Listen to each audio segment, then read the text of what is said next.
This summer actually marks 10 years, 1 decade out of that life of sport. I am so far from being that higher and faster and stronger person who somehow used to skate really fast and race my bike down mountains and lived for over 2 decades and almost half my life the relentless pursuit of excellence that you hear when you watch the Olympics and you see these superhuman Olympians and Paralympians showing us what's possible when you dare to dream.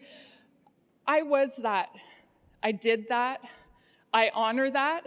But today I'm having a hard time standing in my higher heel shoes because I'm getting over some knee surgery and I am a mere mortal, and there's probably many more esteemed athletes in the room than me right now.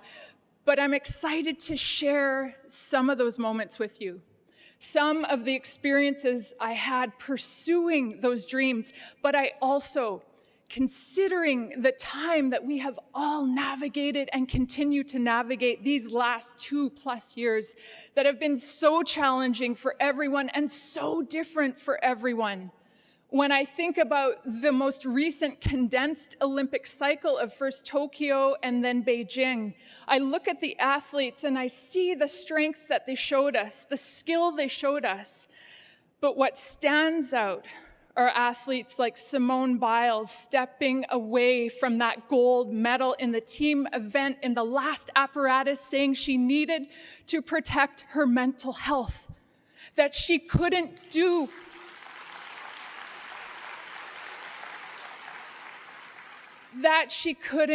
her job safely that day. The greatest of all time, Simone Biles, telling the world it's okay to not be okay. Naomi Osaka, the stand that she took, saying, I can't do it all. I have to protect my mental health. Carey Price, the goalie from the Montreal Canadiens, stepping away and going into treatment very publicly, saying he needed to heal. I really believe that sport affects all levels of society, influences us in good and sometimes bad ways. These athletes are giving us the teachings that we all have mental health. Every single one of us has mental health. You're born with it. We are born with it, and yet we're not taught to protect it. You have it. And then you acknowledge it when things go really wrong, right? And then you're supposed to try to figure out how to fix it.